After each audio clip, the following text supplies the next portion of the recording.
Assalamualaikum warahmatullahi wabarakatuh.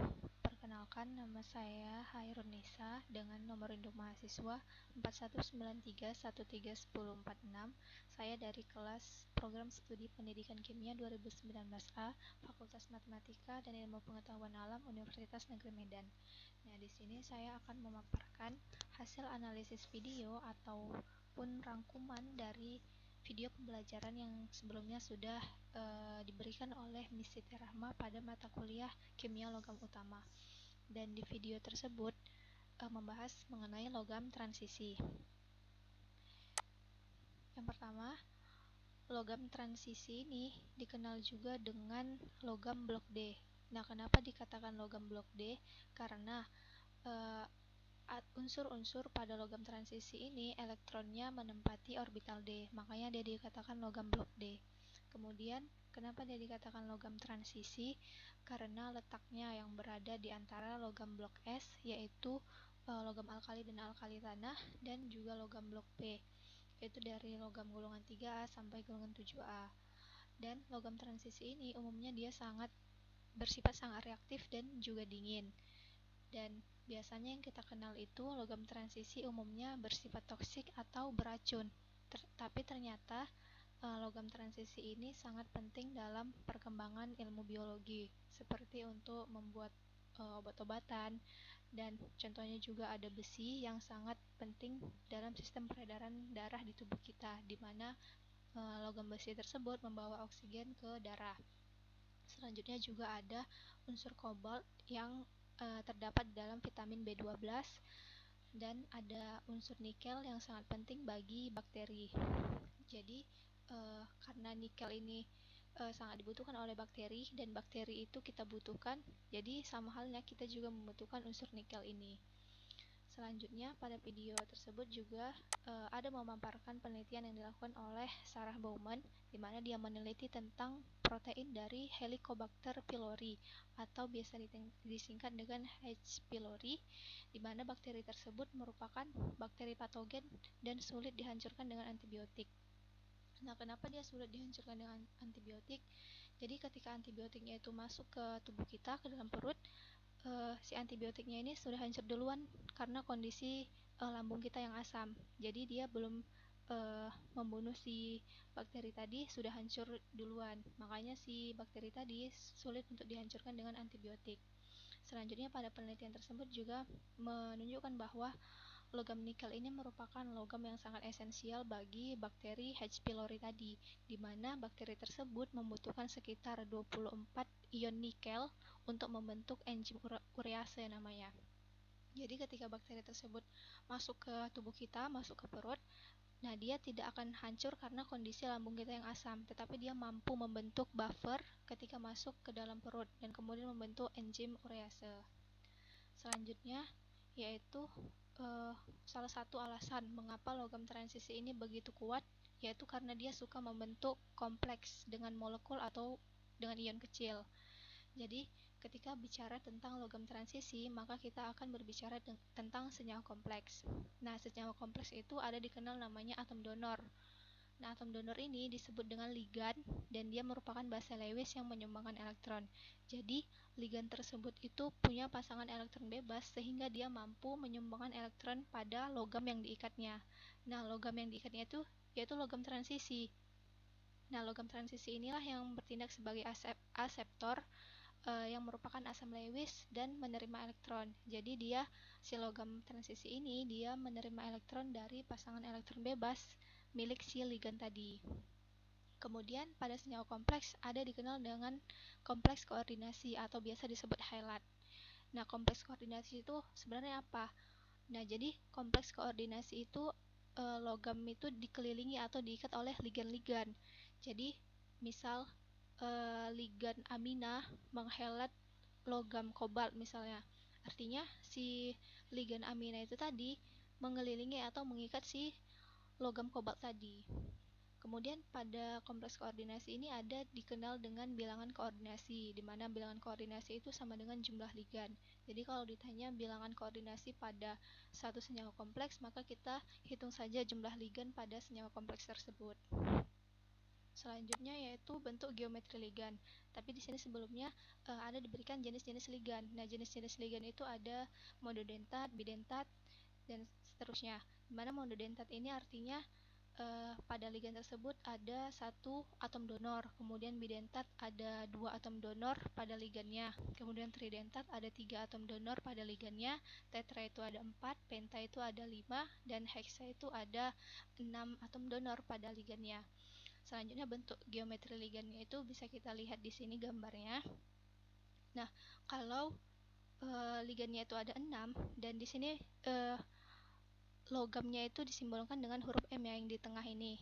Jadi ketika si logam ini dikelilingi oleh 6 ligan, yang ini 1, 2, 3, 4, 5, 6, maka bentuk geometrinya itu yaitu oktahedral dengan sudut yang dibentuk yaitu 90 derajat. Kemudian kalau dia ligannya ada 5, maka kemungkinan bentuk geometrinya ada 2. Yang pertama itu trigonal bipiramidal dengan sudut yang dibentuk 90 derajat dan 120 derajat. Kemudian ada square piramidal dengan sudutnya 90 derajat. Dan kalau ligannya ada 4 juga mempunyai 2 kemungkinan bentuk geometri. Yang pertama ada persegian datar, itu sudut yang dibentuk 90 derajat. Kemudian ada tetrahedral dengan sudut yang dibentuk itu 109,5 derajat. Kemudian kalau yang ligannya yang mengikat ligan yang mengikatnya itu ada 3, dia bentuk geometrinya yaitu trigonal planar dengan sudut 120 derajat. Sedangkan kalau ligan yang mengikat logamnya itu ada 2, dia bentuknya yaitu linear, sudutnya itu 180 derajat. Selanjutnya yaitu contoh dari highlight. Nah, contoh dari highlight ini yaitu vitamin B12. Nah, vitamin B12 tadi kan mengandung kobalt. Jadi pada vitamin B12 ini dia punya cincin yang namanya korin atau bisa dikenal dengan cincin korin. Nah, pada cincin korin itu ada logam kobalt di tengahnya. Kalau kita bisa lihat di sini di tengah ini adalah logam kobalt. Kemudian logam kobalt itu diikat oleh 4 ligan. Ini 1, 2, 3, 4. Makanya di sini jenis ligannya yaitu tetradentat. Artinya ada 4 atom donor dari ligan yang mengikat si kobalt tadi. Itu pada cincin korinnya tadi. Sedangkan kalau dilihat secara keseluruhan, dia ada 6 ligan yang mengikat si kobalt. Yang 4 tadi yang berada pada cincin korin, kemudian yang 2 lagi, satu di atas, satu di bawah. Nah, yang di atas itu nama ligannya itu 5' dioksiadenosin. Sedangkan kalau yang di bawah itu ligan dimetil benzimidazol. Selanjutnya yaitu contohnya pada EDTA. Nah, kalau kita lihat di sini ini adalah bentuk EDTA yang belum mengikat logam. Kemudian yang ini dia sudah mengikat logam dan logamnya itu disimbolkan dengan huruf M ini. Nah, di sini bentuknya juga oktahedral. Kenapa oktahedral? Karena ligan yang mengikatnya itu ada 6. Kita bisa lihat satu di atas, satu di bawah, kemudian ini 3, 4, 5, dan 6. Makanya dia disebut oktahedral. Kemudian isomer. Pada video ini juga dibahas mengenai isomer. Nah, isomer yang dibahas yaitu isomer geometri dan isomer optik. Kalau isomer geometri itu kan dia berdasarkan letaknya. Dia itu ada 2, ada cis dan trans. Kalau cis itu dia ligannya berada pada posisi yang sejajar. Nah, contohnya pada platina. Nah, platina ini kan ligannya itu ada NH3 dan juga Cl. Nah, bisa kita lihat kalau di cis platina, Cl-nya itu berada sejajar, yang satu di atas, satu di bawah, kemudian NH3-nya juga satu di atas, satu di bawah. Sedangkan kalau yang trans, dia ligannya berseberangan. Nah, Cl yang satu di sini, satu lagi di sini. Kemudian kalau yang NH3 juga seperti itu, satu di sini dan satu di sini. Jadi dia letaknya berseberangan. Nah, perlu diingat di sini bahwa ketika bentuk isomernya berbeda, maka sifatnya juga berbeda. Nah, pada cis platina ini dia merupakan obat anti kanker karena nantinya dia akan mengikat dua basa DNA untuk menggantikan si ligan Cl ini tadi. Sedangkan kalau yang transplatina ini belum diketahui fungsinya seperti apa. Jadi walaupun dia tersusun dari unsur yang sama, namun bentuknya berbeda, ternyata sifatnya juga berbeda. Selanjutnya yaitu isomer optik.